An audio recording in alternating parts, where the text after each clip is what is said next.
बोले कृष्ण भगवान की जय। बोल राधा कृष्ण भगवान की जय। बोल लक्ष्मी नारायण भगवान की जय।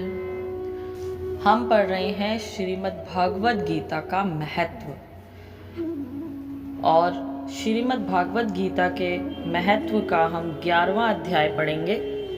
पहले 10 अध्याय हम पढ़ चुके हैं। अगर आपने अभी तक नहीं सुने हैं तो प्लीज़ आप चेक कर सकते हैं। 10 अध्याय के महत्व आप हमारे चैनल पर चेक कर सकते हैं और लिंक आपको डिस्क्रिप्शन में मिलेगा। तो आज हम पढ़ेंगे 11वें अध्याय का महत्व। श्री महादेव जी कहते हैं, प्रिय, गीता के वर्णन से संबंध रखने वाली कथा एवं विश्व रूप अध्याय के पावन महात्म को श्रवण करो। विशाल नेत्रों वाली पार्वती, इस अध्याय के महात्म का पूरा वर्णन नहीं किया जा सकता। इसके संबंध में सहस्त्रों कथाएं हैं। उनमें से एक यहाँ कही जाती है। प्रणीता नदी के तट पर मेघकर नाम से विख्यात एक बहुत बड़ा नगर है। उसके 4 दीवारी और द्वार बहुत ऊंचे हैं। वहां बड़ी बड़ी विश्रामशालाएं हैं जिनमें सोने के खंबे शोभा दे रहे हैं। उस नगर में श्रीमान, सुखी, शांत, सदाचारी तथा जितेंद्रिय मनुष्यों का वास है। वहां हाथ में शांग नामक धनुष धारण करने वाले जगदीश्वर भगवान विष्णु विराजमान हैं। वे परब्रह्म के साकार स्वरूप हैं। संसार के नेत्रों को जीवन प्रदान करने वाले हैं। उनका गौरवपूर्ण श्री विग्रह भगवती लक्ष्मी के नेत्र कमलों द्वारा पूजित होता है। भगवान की वह झांकी वामन अवतार की है। मेघ के समान उनका श्याम वर्ण तथा कोमल आकृति है। वक्ष स्थल पर श्री वत्स का चिन्ह शोभा पाता है। वे कमल और वनमाला से विभूषित हैं।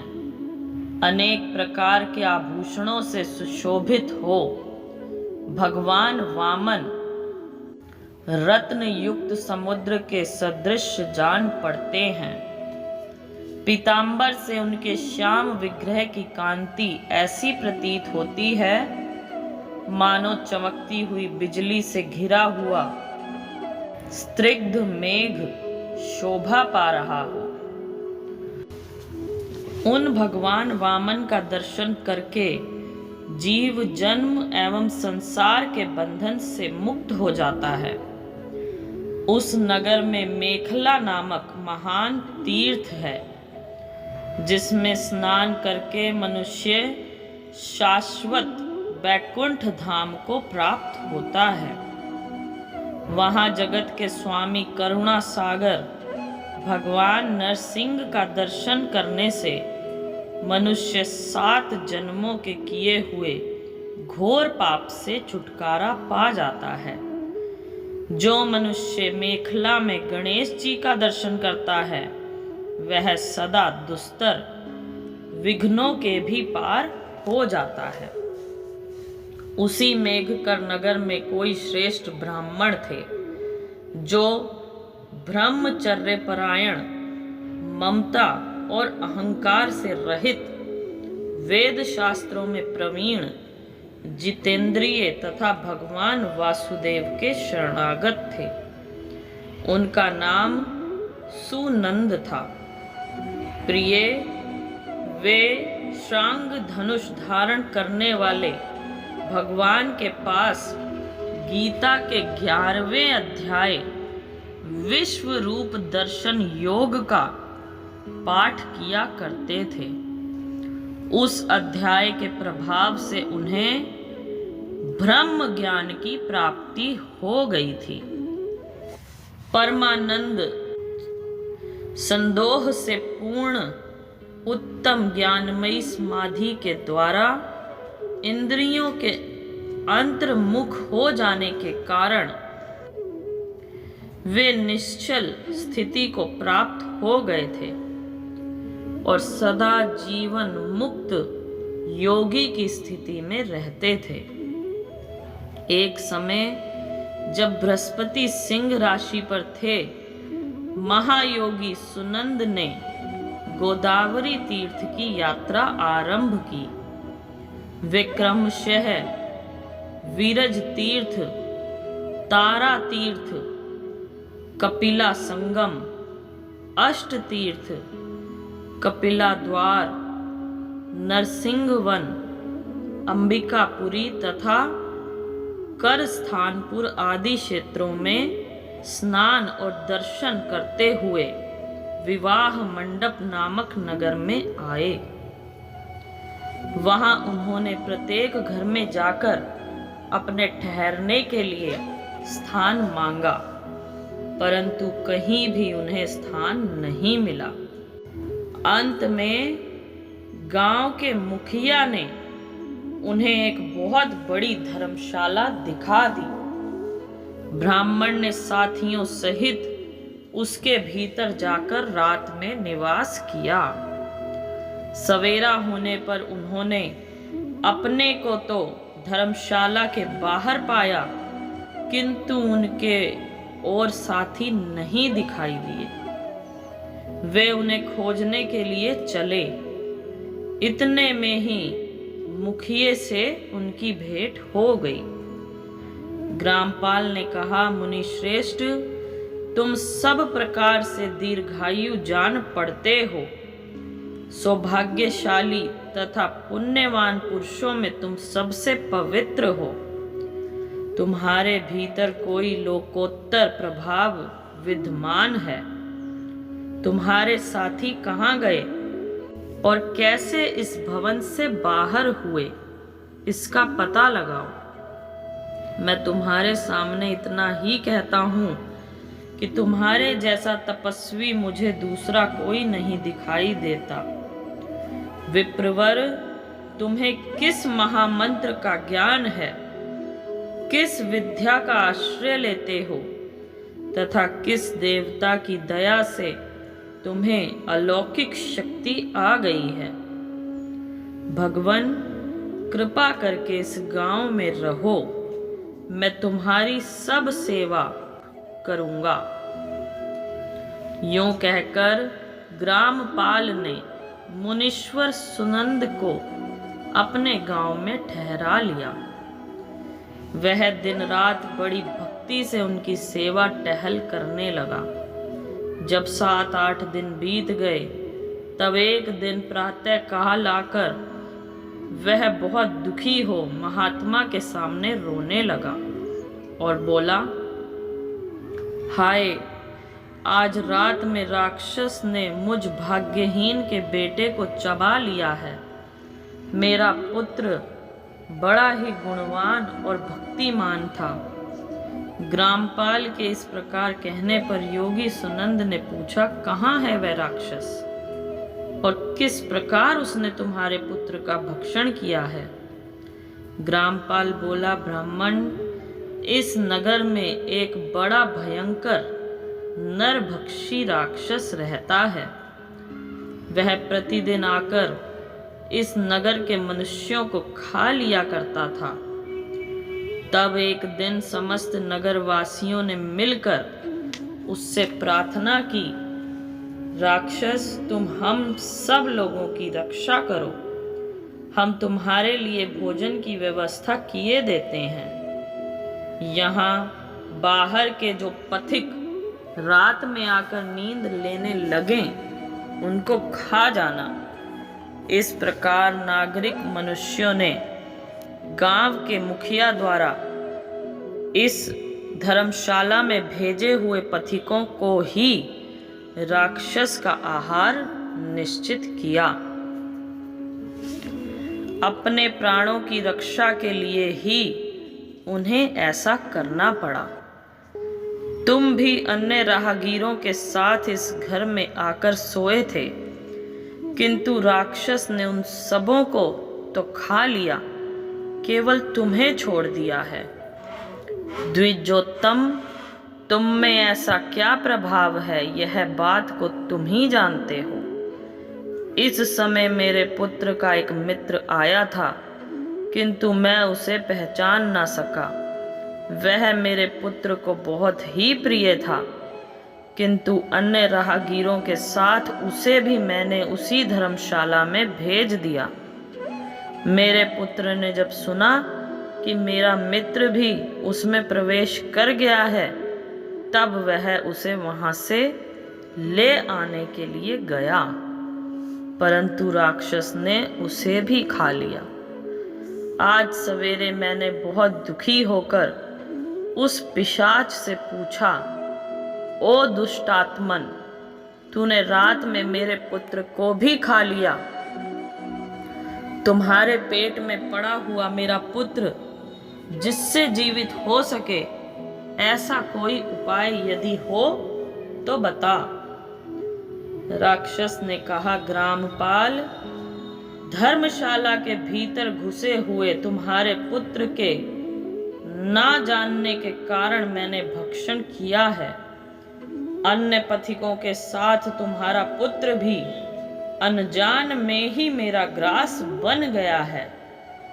वह मेरे उदर में जिस प्रकार जीवित और रक्षित रह सकता है, वह उपाय स्वयं विधाता ने ही कर दिया है।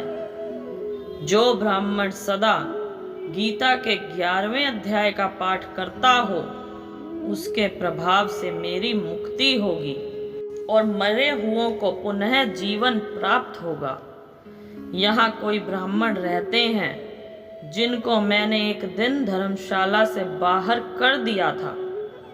वे निरंतर गीता के 11वें अध्याय का जप किया करते हैं। इस अध्याय के मंत्र से 7 बार अभिमंत्रित करके यदि वे मेरे ऊपर जल का छींटा दें, तो निसंदेह मेरा शाप से उद्धार हो जाएगा।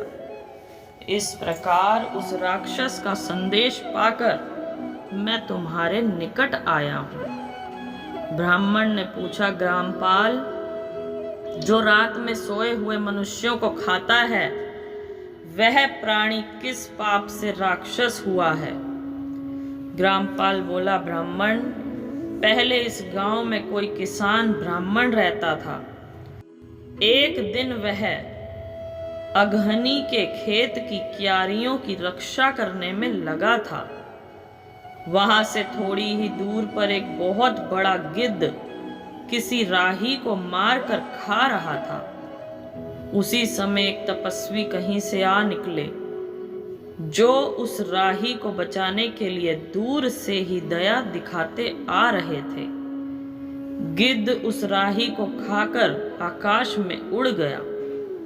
तब तपस्वी ने कुपित होकर उस किसान से कहा, ओ दुष्ट हलवाहे, तुझे धिक्कार है, तू बड़ा ही कठोर और निर्दयी है। दूसरे की रक्षा से मुंह मोड़कर केवल पेट पालने के धंधे में लगा है। तेरा जीवन नष्ट प्राय है। अरे, जो चोर दाढ़ वाले जीव, सर्प, शत्रु, अग्नि, विष, जल, गीध, राक्षस, भूत तथा बेताल आदि के द्वारा घायल हुए मनुष्यों की शक्ति होते हुए भी उपेक्षा करता है, वह उनके वध का फल पाता है।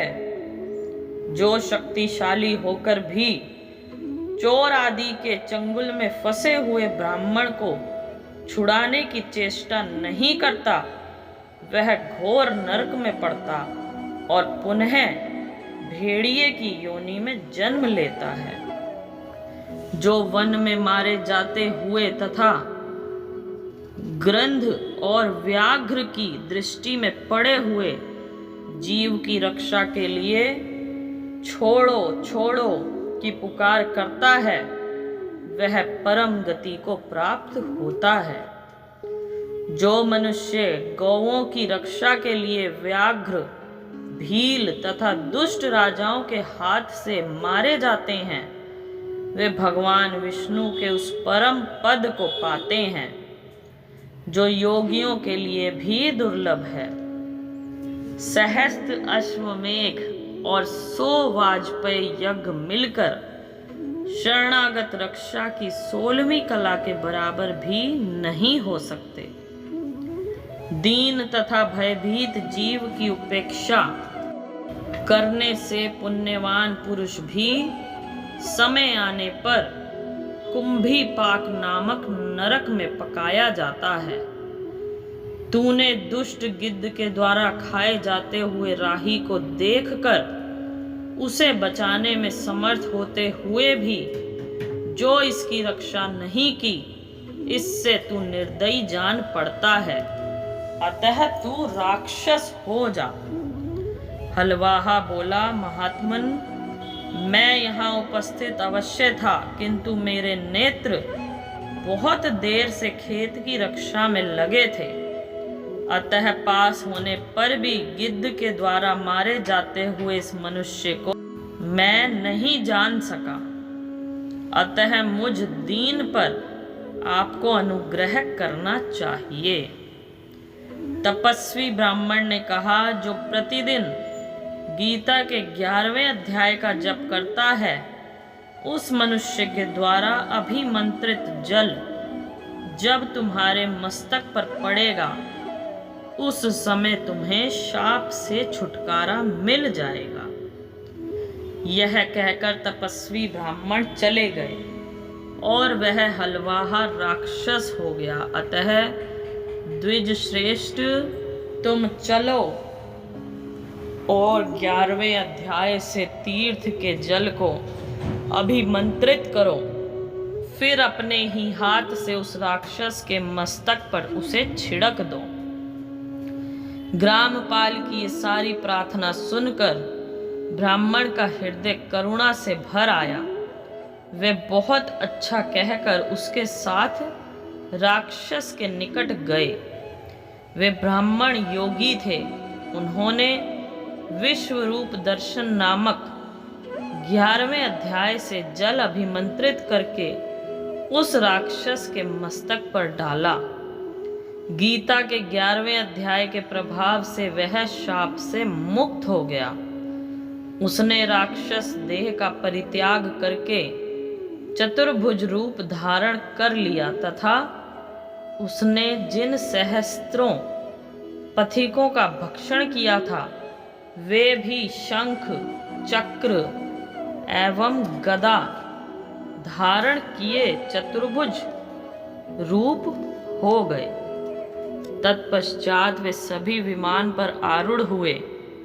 इतने में ही ग्रामपाल ने राक्षस से कहा, निशाचर, मेरा पुत्र कौन है, उसे दिखाओ।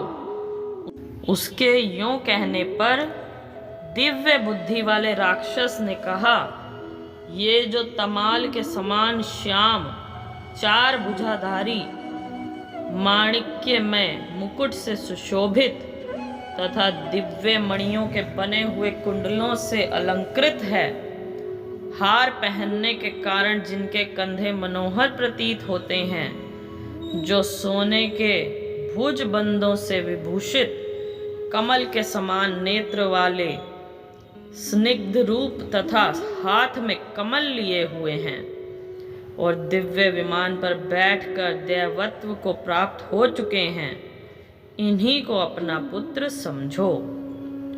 यह सुनकर ग्रामपाल ने उसी रूप में अपने पुत्र को देखा और उसे अपने घर ले जाना चाहा। यह देख उसका पुत्र हंस पड़ा और इस प्रकार कहने लगा। पुत्र बोला, ग्रामपाल, कई बार तुम भी मेरे पुत्र हो चुके हो। पहले मैं तुम्हारा पुत्र था, किंतु अब देवता हो गया हूँ। इन ब्राह्मण देवता के प्रसाद से बैकुंठ धाम को जाऊंगा। देखो, यह निशाचर भी चतुर्भुज रूप को प्राप्त हो गया। 11वें अध्याय के महात्म से ये सब लोगों के साथ श्री विष्णु धाम को जा रहा है। अतः तुम भी इन ब्राह्मण देव से गीता के 11वें अध्याय का अध्ययन करो और निरंतर उसका जप करते रहो। इसमें संदेह नहीं कि तुम्हारी भी ऐसी ही उत्तम गति होगी। तात मनुष्यों के लिए साधु पुरुषों का संग सर्वथा दुर्लभ है, वह भी इस समय तुम्हें प्राप्त हैं। अतः अपना अभीष्ट सिद्ध करो।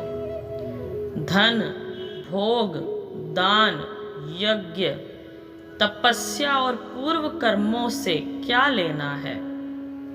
विश्व रूपाध्याय के पाठ से ही परम कल्याण की प्राप्ति हो जाती है। पूर्णानंद संदोह स्वरूप श्री कृष्ण नामक ब्रह्म के मुख से कुरुक्षेत्र में अपने मित्र अर्जुन के प्रति जो अमृतमय उपदेश निकला था, वही श्री विष्णु का परम तात्विक रूप है। तुम उसी का चिंतन करो। वह मोक्ष के लिए प्रसिद्ध रसायन है। संसार भय से डरे हुए मनुष्यों की आधी व्याधि का विनाशक तथा अनेक जन्म के दुखों का नाश करने वाला है। मैं इसके सिवा दूसरे किसी साधन को ऐसा नहीं देखता। अतः उसी का अभ्यास करो। श्री महादेव जी कहते हैं, यों कहकर वह सबके साथ श्री विष्णु के परम धाम को चला गया। तब ग्रामपाल ने ब्राह्मण के मुख से उस अध्याय को पढ़ा। फिर वे दोनों ही उसके महात्म से श्री विष्णु धाम को चले गए। पार्वती इस प्रकार तुम्हें 11वें अध्याय की महात्म कथा सुनाई है। इसके श्रवण मात्र से महान पातकों का नाश हो जाता है। बोलिए कृष्ण भगवान की जय। तो अब हम उस 11वें अध्याय को पढ़ेंगे जिसके बारे में बात की गई है। ओम श्री परमात्मने नमः। 11वां अध्याय। इस प्रकार भगवान के वचन सुनकर अर्जुन बोले, हे भगवान, मेरे पर अनुग्रह करने के लिए परम गोपनीय अध्यात्म विषयक वचन अर्थात उपदेश आपके द्वारा जो कहा गया, उससे मेरा यह अज्ञान नष्ट हो गया है। क्योंकि हे कमल नेत्र, मैंने भूतों की उत्पत्ति और प्रलय आपसे विस्तार पूर्वक सुने हैं तथा आपका विनाशी प्रभाव भी सुना है। हे परमेश्वर, आप अपने को जैसा कहते हो यह ठीक ऐसा ही है, परंतु हे पुरुषोत्तम, आपके ज्ञान, ऐश्वर्य, शक्ति, बल, वीर्य और तेज युक्त रूप को प्रत्यक्ष देखना चाहता हूँ। इसलिए हे प्रभु, मेरे द्वारा वह आपका रूप देखा जाना शक्य है। ऐसा यदि मानते हैं तो हे योगेश्वर, आप अपने अविनाशी स्वरूप का मुझे दर्शन कराइए। इस प्रकार अर्जुन के प्रार्थना करने पर श्री कृष्ण भगवान बोले, हे पार्थ, मेरे सैकड़ों तथा हजारों नाना प्रकार के और नाना वर्ण तथा आकृति वाले अलौकिक रूपों को देख। हे भरतवंशी अर्जुन, मेरे में आदित्यों को अर्थात अदिति के 12 पुत्रों को और 8 वसुओं को, 11 रुद्रों को तथा दोनों अश्विनी कुमारों को और 49 मरुद गणों को देख तथा और भी बहुत से पहले ना देखे हुए आश्चर्यमय रूपों को देख। हे गुडाकेश, अब इस मेरे शरीर में एक जगह स्थित हुए चराचर सहित संपूर्ण जगत को देख तथा और भी जो कुछ देखना चाहता है सो देख, परंतु मेरे को इन अपने पाकृत नेत्रों द्वारा देखने को निसंदेह समर्थ नहीं है। इसी से मैं तेरे लिए दिव्य अर्थात अलौकिक चक्षु देता हूं, जिससे तू मेरे प्रभाव को और योग शक्ति को देख। संजय बोले, हे राजन, महायोगेश्वर और सब पापों के नाश करने वाले भगवान ने इस प्रकार कहकर उसके उपरांत अर्जुन के लिए परम ऐश्वर्य युक्त दिव्य स्वरूप दिखाया। उस अनेक मुख और नेत्रों से युक्त तथा अनेक अद्भुत दर्शनों वाले एवं बहुत से दिव्य भूषणों से युक्त और बहुत से दिव्य शस्त्रों को हाथों में उठाए हुए तथा दिव्य माला और वस्त्रों को धारण किए हुए और दिव्य गंध का अनुलेपन किए हुए एवं सब प्रकार के आश्चर्यों से युक्त सीमा रहित विराट स्वरूप परम देव परमेश्वर को अर्जुन ने देखा।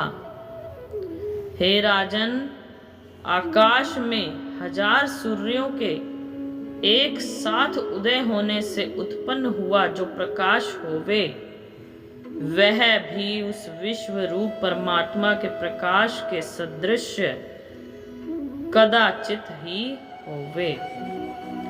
ऐसे आश्चर्य में रूप को देखते हुए पांडुपुत्र अर्जुन ने उस काल में अनेक प्रकार से विभक्त हुए अर्थात पृथक पृथक हुए संपूर्ण जगत को उस देवों के देव श्री कृष्ण भगवान के शरीर में एक जगह स्थित देखा। उसके अनंतर वह भक्ति सहित सिर से प्रणाम करके हाथ जोड़े हुए बोला, हे देव, आपके शरीर में संपूर्ण देवों को तथा अनेक भूतों के समुदायों को और कमल के आसन पर बैठे हुए ब्राह्मणों को तथा महादेव को और संपूर्ण ऋषियों को तथा दिव्य सर्पों को देखता हूँ। हे संपूर्ण विश्व के स्वामी, आपको अनेक हाथ, पेट, मुख और नेत्रों से युक्त तथा सब ओर से अनंत रूपों वाला देखता हूँ। हे विश्वरूप, आपके ना अंत को देखता हूँ और ना मध्य को और ना आदि को ही देखता हूँ। हे विष्णु, आपको मैं मुकुट युक्त, गदा युक्त और चक्र युक्त तथा सब ओर से प्रकाशमान तेज का पुंज प्रज्वलित अग्नि और सूर्य के सदृश ज्योति युक्त देखने में अति गहन और अप्रमेय स्वरूप सब ओर से देखता हूँ। इसलिए हे भगवान, आप ही जानने योग्य परम अक्षर हैं अर्थात पर ब्रह्म परमात्मा हैं और आप ही इस जगत के परम आश्रय हैं तथा आप ही अनादि धर्म के रक्षक हैं और आप ही अविनाशी सनातन पुरुष हैं, ऐसा मेरा मत है। हे परमेश्वर, मैं आपको आदि, अंत और मध्य से रहित तथा अनंत सामर्थ्य से युक्त और अनंत हाथों वाला तथा चंद्र सूर्य रूप नेत्रों वाला और प्रज्वलित अग्नि रूप मुख वाला तथा अपने तेज से इस जगत को तपायमान करता हुआ देखता हूँ। हे महात्मन, यह स्वर्ग और पृथ्वी के बीच का संपूर्ण आकाश तथा सब दिशाएं एक आपसे ही परिपूर्ण हैं तथा आपके इस अलौकिक और भयंकर रूप को देखकर तीनों लोग अति व्यथा को प्राप्त हो रहे हैं। हे गोविंद, वे सब देवताओं के समूह आप में ही प्रवेश करते हैं, जो और कई एक भयभीत होकर हाथ जोड़े हुए आपके नाम और गुणों का आचरण करते हैं तथा महर्षि और सिद्धों के समुदाय कल्याण होवे ऐसा कहकर उत्तम उत्तम स्तोत्रों द्वारा आपकी स्तुति करते हैं।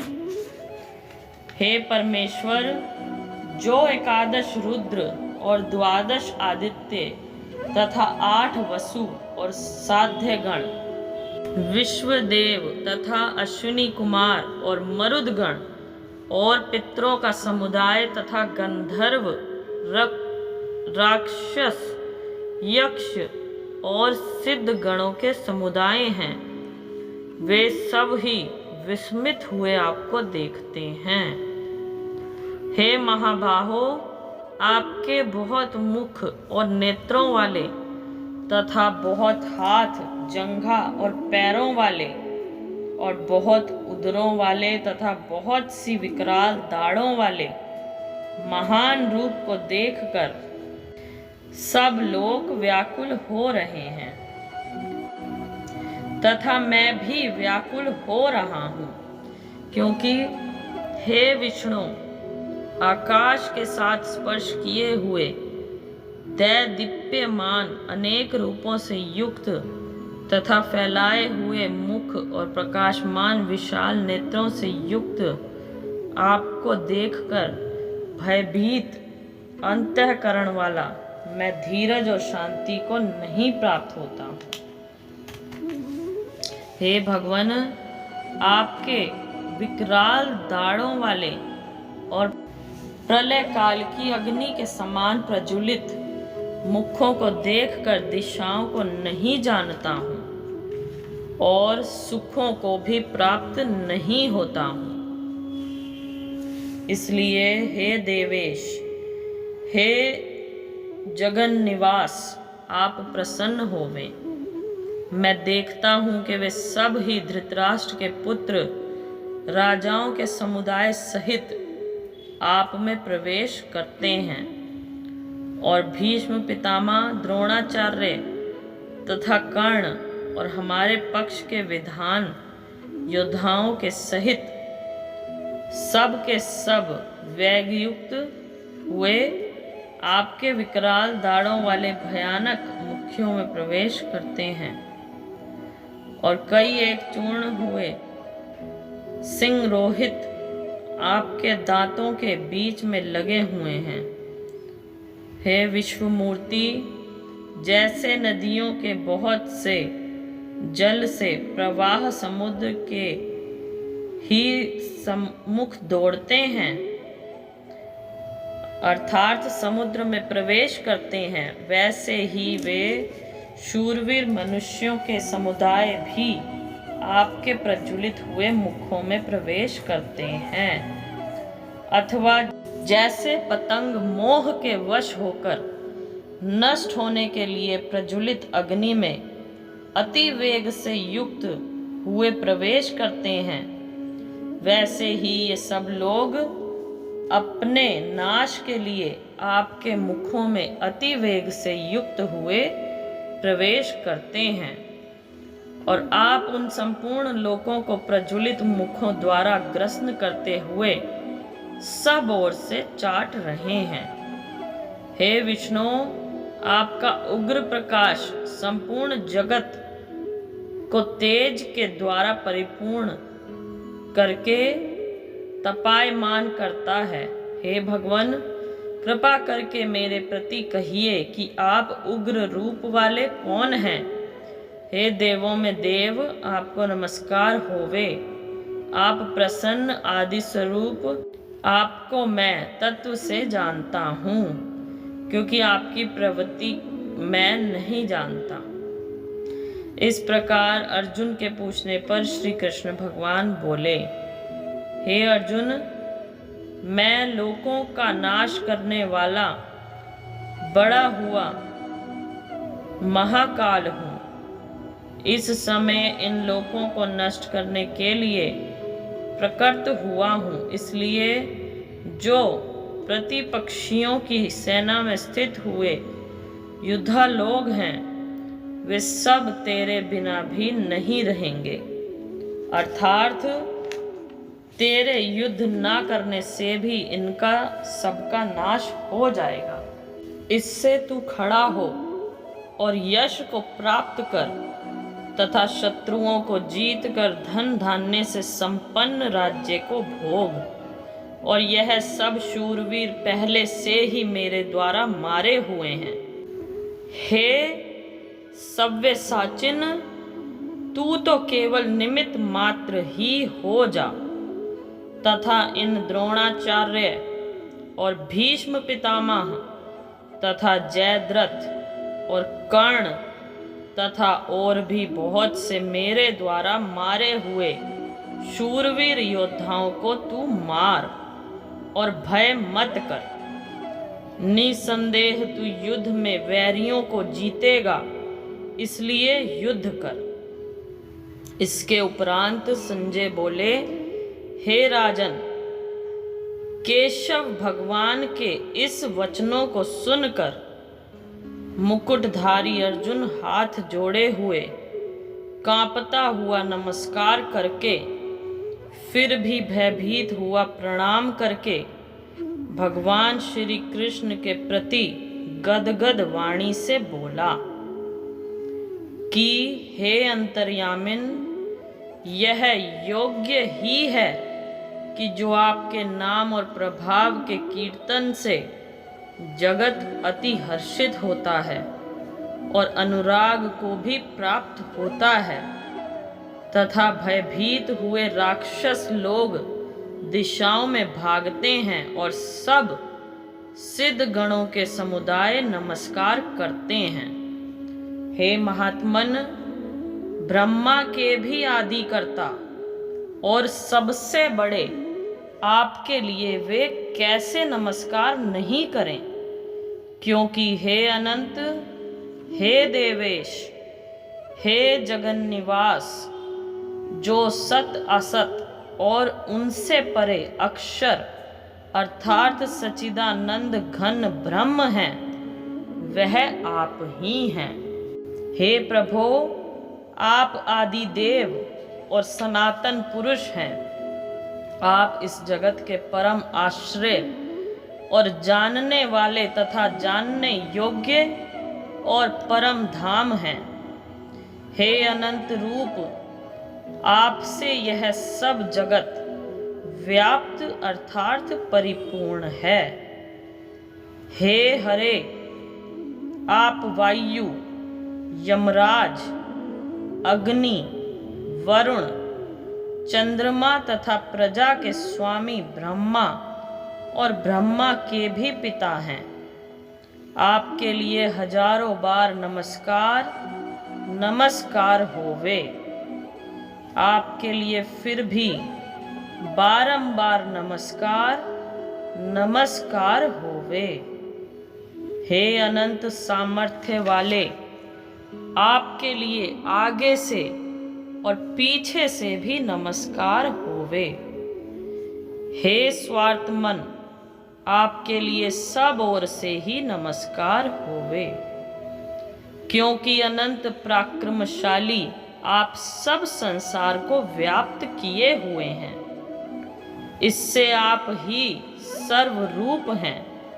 हे परमेश्वर, सखा ऐसे मानकर आपके इस प्रभाव को ना जानते हुए मेरे द्वारा प्रेम से अथवा प्रमाद से भी हे कृष्ण, हे यादव, हे सखे, इस प्रकार जो कुछ हठ पूर्वक कहा गया है, और हे अच्युत, जो आप हंसी के लिए विहार, शय्या, आसन और भोजनादिकों में अकेले अथवा उन सखाओं के सामने भी अपमानित किए गए हैं, वह सब अपराध अप्रमेय स्वरूप अर्थात अचिंत्य प्रभाव वाले आपसे मैं क्षमा कराता हूँ। हे विश्वेश्वर, आप इस चराचर जगत के पिता और गुरु से भी बड़े गुरु एवं अति पूजनीय हैं।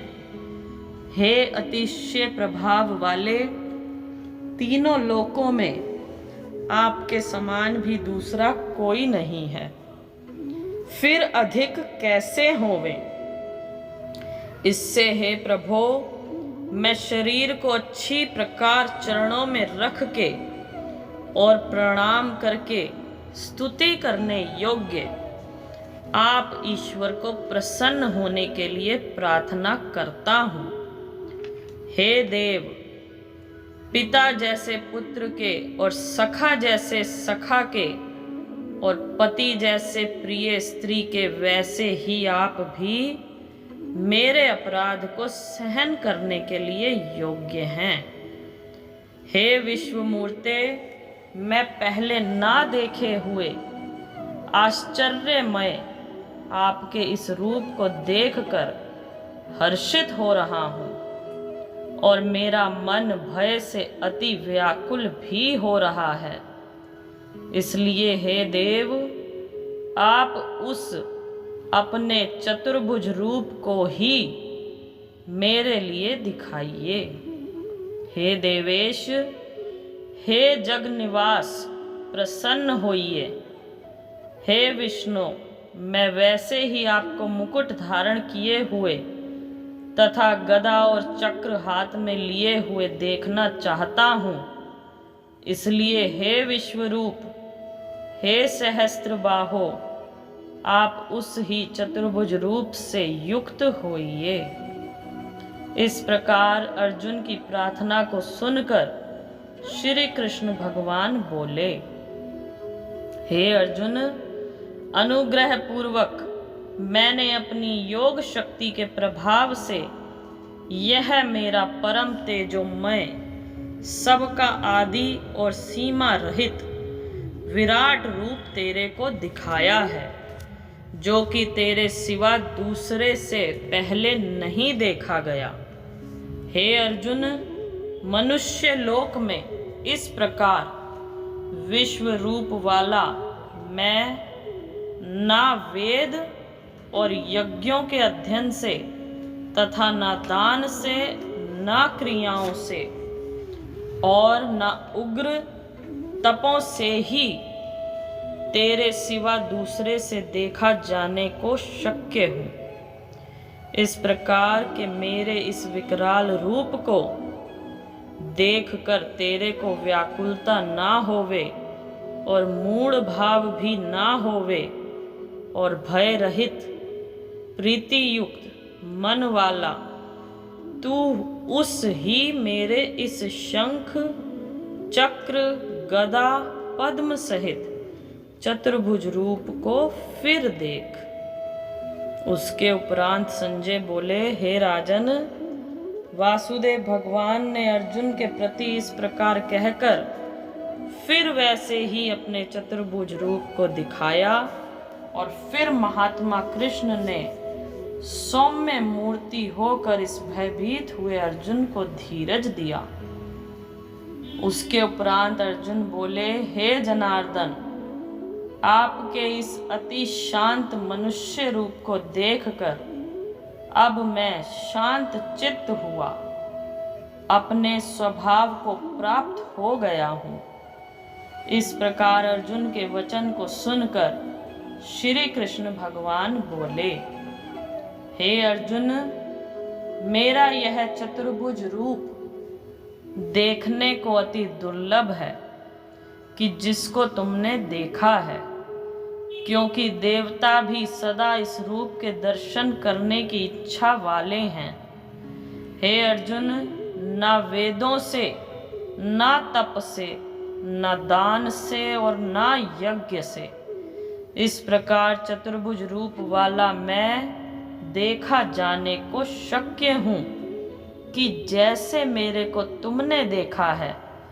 परंतु हे श्रेष्ठ तप वाले अर्जुन, अनन्य भक्ति करके जो इस प्रकार चतुर्भुज रूप वाला मैं प्रत्यक्ष देखने के लिए और तत्व से जानने के लिए तथा प्रवेश करने के लिए अर्थात एक ही भाव से प्राप्त होने के लिए भी शक्य हूँ। हे अर्जुन, जो पुरुष केवल मेरे लिए ही सब कुछ मेरा समझता हुआ यज्ञ, दान और तप आदि संपूर्ण कर्तव्य कर्मों को करने वाला है और मेरे परायण है, अर्थात मेरे को परम आश्रय और परम गति मानकर मेरी प्राप्ति के लिए तत्पर है तथा मेरा भक्त है, अर्थात मेरे नाम, गुण, प्रभाव और रहस्य के श्रवण, कीर्तन, मनन, ध्यान और पठन पाठन का प्रेम सहित निष्काम भाव से निरंतर अभ्यास करने वाला है और आसक्ति रहित है, अर्थात स्त्री, पुत्र और धनादि संपूर्ण सांसारिक पदार्थों में स्नेह रहित है और संपूर्ण भूत प्राणियों में वैर भाव से रहित है। ऐसा वह अनन्य भक्ति वाला पुरुष मेरे को ही प्राप्त होता है। इति श्रीमद् भागवत गीता रूपी उपनिषद एवं ब्रह्म विद्या तथा योग शास्त्र विशेषज्ञ श्री कृष्ण और अर्जुन के संवाद में विश्व रूप दर्शन योग नामक 11वां अध्याय। बोलिए कृष्ण भगवान की जय। बोल राधा कृष्ण भगवान की जय। So thank you so much friends. ये हमने आपको 11वें अध्याय का महात्म्य बताया। अगर आपको पसंद आया हो तो प्लीज़ इसे लाइक और शेयर ज़रूर करें, और अगर आप चैनल पर न्यू हैं तो प्लीज़ चैनल को सब्सक्राइब करें। Thank you so much. जय श्री राम।